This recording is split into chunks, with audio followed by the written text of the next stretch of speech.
Hey everybody, welcome into our NBA TV studios. It's Game Time, presented by State Farm. I'm Kristen Ledlow, alongside our 3D, Dennis Scott, and we've got a guest analyst. Thank you. The 10-year NBA veteran, the NCAA champion, Tony Delk. Welcome. Thank you. Making my 2019 appearance on NBA TV. I know. Excited. Well, we chose a 12-game Saturday night to go ahead and toss you right into. And it started earlier in the day with, well, some breaking news. LeBron James returned to the Lakers lineup Thursday after missing 17 games with a groin injury, but wouldn't play in this one against the Warriors as the Lakers manage his workload. 17 years workload for LeBron. Okay. He said after Thursday he was feeling about 80%. I'll take it, LeBron. I trust you. Yes, I do. Klay Thompson coming out hot in this one, driving to the rim for the layup. Then Steph Curry behind the back here to Klay for, well, exactly where he's comfortable. I guess that illness is feeling pretty good. Yes, it is. Still one of the best catch-and-shoot players in the league. Perfect timing. If not the best. Ooh. Right on cue. He had 23 points in the first half. That's what he does. He gets off to a fast start because he knows the ball's going to find him. The Lakers, though, taking control here early in the third quarter. Kyle Kuzma getting the three to go. And we're seeing how these young guys are growing as this year progresses. Do you think that these young guys will be Lakers this time next week? That's a good question, Chris. $1 million question right now. A great pass, $1 million pass by Rondo to one of those guys that possibly could be in the mix and be gone, but excellent pass, good hands by Ingram to finish the play. Unsurprisingly, the Warriors came back with a boom here. DeMarcus Cousins rolling to the rim. Posterizing Kyle Kuzma. Well, Kuz, I love your effort. You're trying to help the helper, but you have to rotate a little faster. Sometimes you just got to rotate and just keep going. You don't just. Yeah, sometimes you just don't rotate. Just don't rotate. You're right. Don't rotate. Andre Iguodala, though, getting hot. Okay, Iggy, with a little pop in your step. I love it. Up top, then knocking down the three. He finished with 17 points in this game. That's a bonus right there, TD. That is, but you can't teach experience. It makes he has it lots fun of it. when Andre Iguodala is doing well. When he's turning back the clock. Iggy for three. Now, Steph Curry started the game ice cold. He was 0 of 8, starting through the first three quarters. It's not an easy thing, but Steve Kerr decided he had a solution. Steph Curry, just 2 points through three quarters. What do you see that's going on with him? We're going to trade him. I've had enough of that guy. Stevie Wonder, the best in the business. So Steph would check back in here. Get his first bucket. Thanks to Zubiak. Thank you for coming out. Yeah. Good night. Too far out. Sorry, KCP. Miscommunication. And then as soon as he saw the ball go through the basket, he went off for 14 points late in the game. He needed 3 more quarters. Right? Yes. 3 more quarters would have definitely got him to 40. The Warriors went on to win at 115-101. Let's go ahead and check in with Steph after the game. Here he is with Lisa Salters. Such a smooth way to remind you he's a 2-time MVP. What were you telling yourself? Well, I don't know. This doesn't happen often. I'm not used to having to come up with that inner dialogue. No, and I just think the fact that you play the game the right way, you know the ball's going to come back and find you, and that's just the way the system is for those guys. Right, and just understanding what you need to do to help your team out. It's not always about scoring. Just having Steph on the court gives you a guy that can make shots, but just his shot-making ability, you still have to stay at home, and it's still going to open up driving lanes for guys like Iggy, Klay Thompson, Durant, and it's a luxury when you can have a guy that you don't need his scoring. Meanwhile, Steph's splash brother, Klay Thompson, scored 28 points, 10 of 15 from the field. What did you see from his shooting? Well, first of all, when you're watching guys that understand that the ball movement and player movement is premium with the Warriors. So Klay Thompson's come in tonight and said, okay, Lakers, you get a layup, you're scoring, but we get out and run, we have great spacing. And y'all know I lead the NBA in knocking down catch and shoot threes. So I'm going to put the ball on the floor, get to the rim, get a couple layups, get myself going. But once again, when you have guys run to the three-point line, nobody's in the paint, you're able to get all the way to the basket and kind of trick the defense. Same play here. Y'all know I can make threes. You're pushing up on me. I'm putting the ball on the floor. I'm attacking the defense slowly but surely, getting myself in rhythm. Yes, I missed the game previously for the illness. Now let me get another layup. Good contest by Beasley, but not enough. Now, remember I said spacing? Remember I said players know their system? They know eventually the defense is going to suck into the lane. Now you pop out, leave it, splash.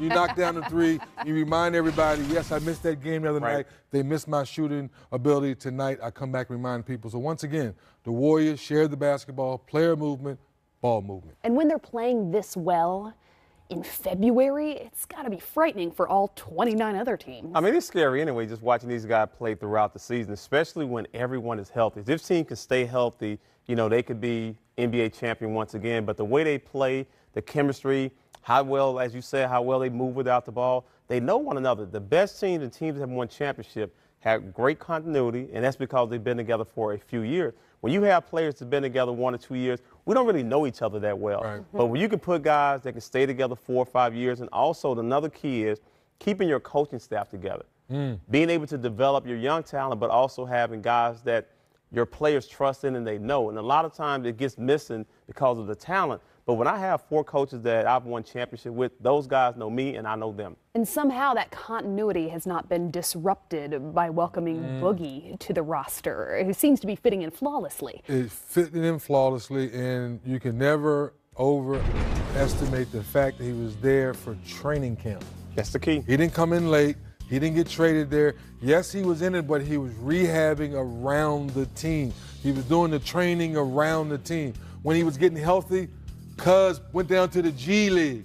So little things like that lets me know his maturity coming into this situation is on a premium high. Why do we say that, TD? Because we know the microscope's on Cuz, because they win the championship, and he's a big reason on why they win. Now some teams are going to say, well, maybe he's grown up. Let's throw him a bank load of money. Let's get the truck backing up. But Cuz is like, wait a minute. This is a team that's believed in me. I'm not just going to run away. But then the Warriors saying, wait a minute, if someone offers you a 4-year deal one night, get your butt out of here. Go get that money. Those guys are going to push him out faster than he came in. But I still think with Cousins, just knowing those guys and having played with them, and they understand him as a player, we're going to help you out. There's nothing better than playing with veterans who won championship, because those guys can have a different conversation than you go into another team and them not talking. They're talking about the playoff. This team is talking about winning an NBA championship because they have done it, and you can't teach that. Having seen him and coached him as many years ago as you did, TD, are you surprised that he's fit into this Warrior system so seamlessly and so quickly? I got a chance to see him, and even when GMs were coming in, and I was telling him, I said, hey, DeMarcus is a great kid. I said he loves the game. He wants to win. He's passionate about what he does. Don't get his attitude caught up with him not enjoying his teammates, because John Wall, all of us on the coaching staff, we all love DeMarcus. DeMarcus just wanted to win. At the end of the day, going to Sacramento, it was not a winning environment. You know, that organization was not winning at the time. They've done a great job this year. But when he was there, he wanted to win. But what he understood was, I have to play with guys that is as passionate about the game as I am and want to win as much as I do, and I will do my part. He understands his role with this team right now. He's not going to disrupt this team because this team has won championship, but having those veteran players make the transition a lot easier. Well, we've got a lot more highlights to get to on a 12-game Saturday night as Game Time continues next, with James Harden and the Houston Rockets looking to get back on track after dropping 2 in a row in Utah to play the Jazz. We'll be right back.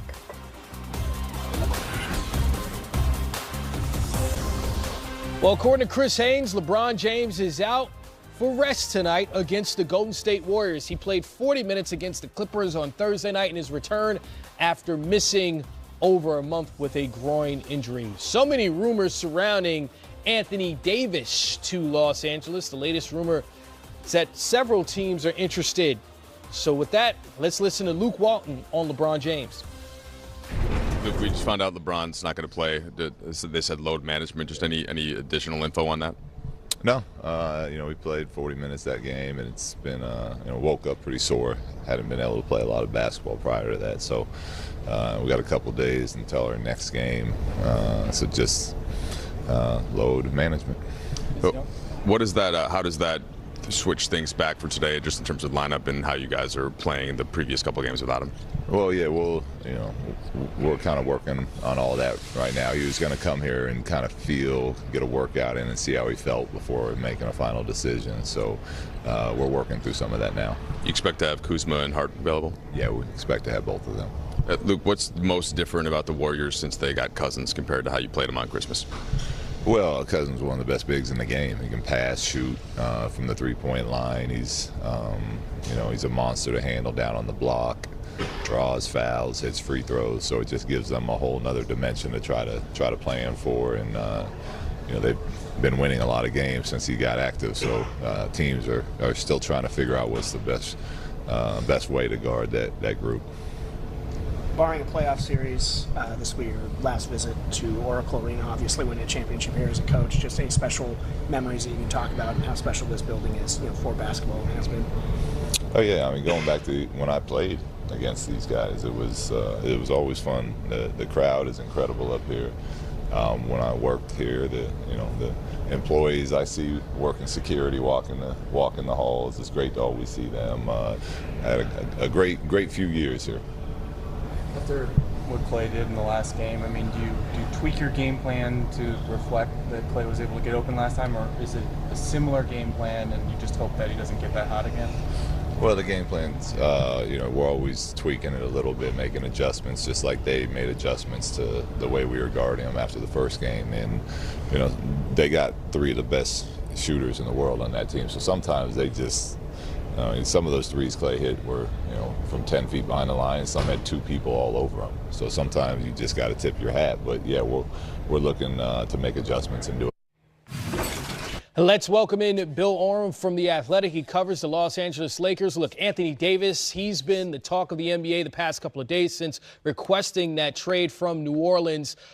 Still hasn't happened. Trade deadline is on Thursday at 3 o'clock. Is this deal going to get done before then?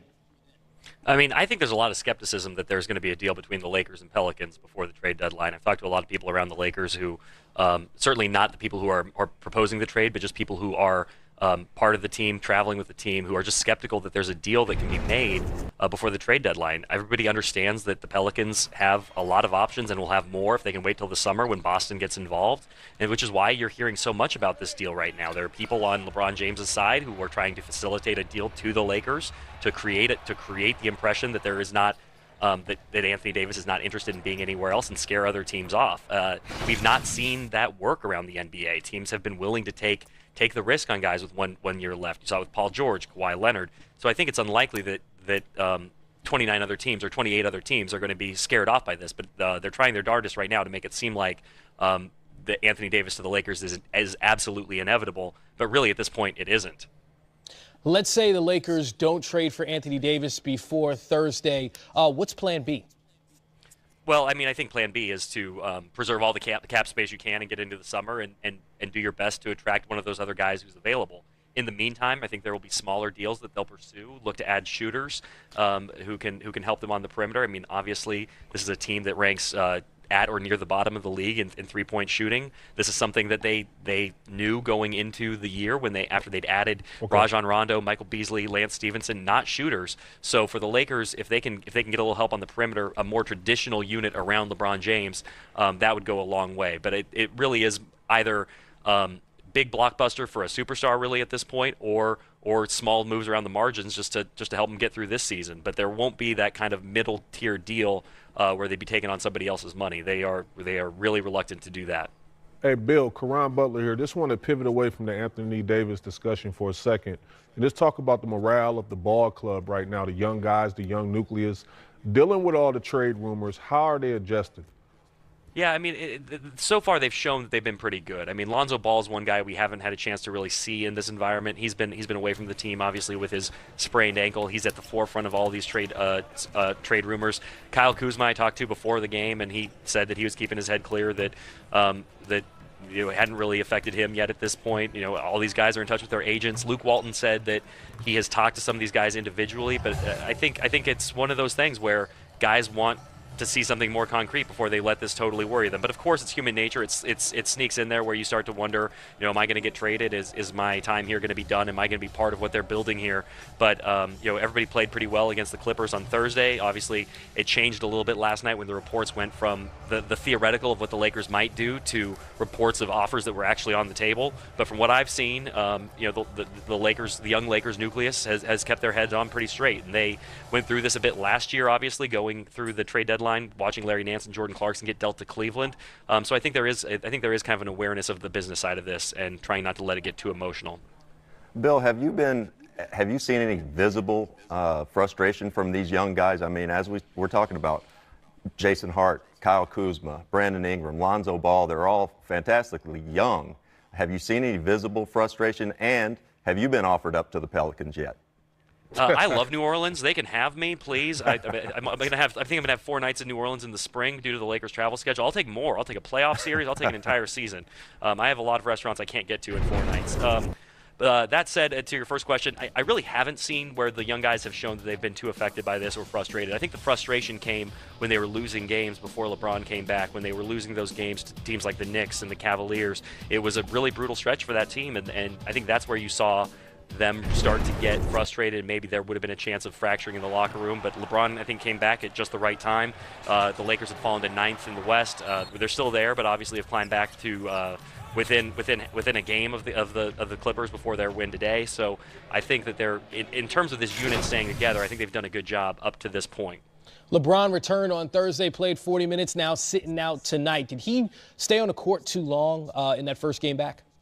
I mean, I think the game went too long. It would have been better for the Lakers, obviously, if they could have finished the Clippers off in regulation. Maybe if JaVale McGee had been able to put down that dunk, or if LeBron had not turned the ball over on that final drive. But obviously, 40 minutes, he hadn't played in 5 weeks. It's not really that surprising in a game that was going to be a tall order for this Lakers team anyway. Get him some rest. Let him recover. The Lakers don't play for another 2 days when they are in Indiana on Tuesday. Big final stretch before the playoffs, or excuse me, before the All-Star break, as they try to get to the playoffs. They go to Boston, Indiana, Boston, Philly, and then the Hawks right before the All-Star break. That is a tough stretch, and if LeBron James is going to really get the Lakers to the postseason, which obviously is not a guarantee at this point after the 6-11 stretch when he was injured, they need him to be his absolute best for those games and hopefully go in and steal one in Boston or Philly, which are very difficult places for him to play, obviously. Yeah, I definitely felt like he should have had some type of minutes restrictions after being out so long. But I would ask you, per Woj, and we saw the first report of the trade, I'm going to put it in your court. Who do you trade, and what are you willing to part ways with to acquire Anthony Davis?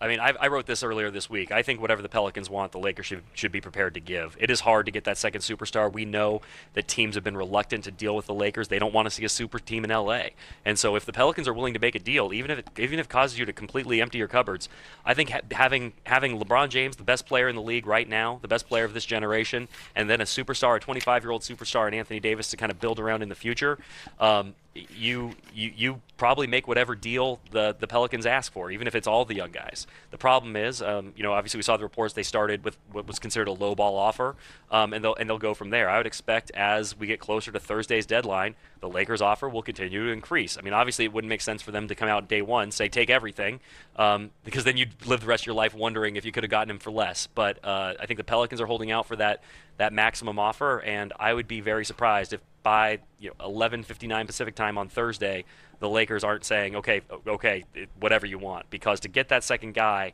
especially looking at this free agent class in 2019 this summer, Kawhi Leonard, Kyrie, Klay Thompson, Kevin Durant, Jimmy Butler, none of those guys feel like real fits with the Lakers or haven't really given the indications that they are interested in coming and playing with LeBron James. Anthony Davis wants to play with LeBron James. So if you can get him, I think that really, no matter the cost, you have to make it happen, as painful as it would be to part with such a massive group of young, talented players.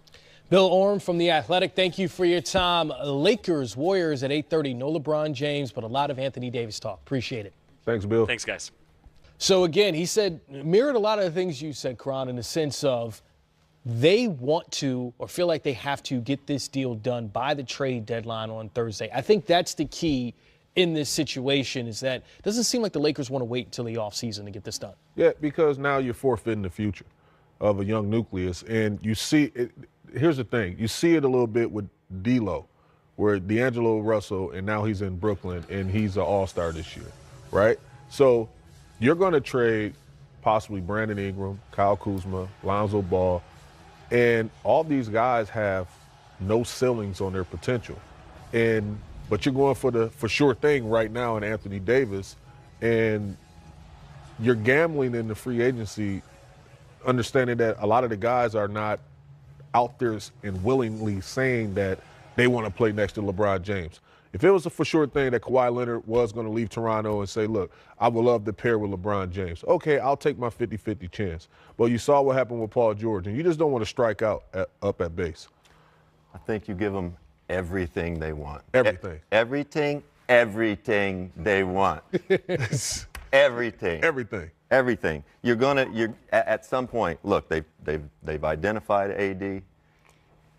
They want AD. You're going to get there at some point, and you have to do it. And then you go out and you try to get who you get this summer. But if you've got, and then you hope LeBron and AD can win a championship. LeBron retires in a couple of years, and AD just keeps on trucking in LA, right? He's just 25. 25. That's why it's so intriguing, because he's 25 years old, superstar. Warriors-Lakers tip off at 8.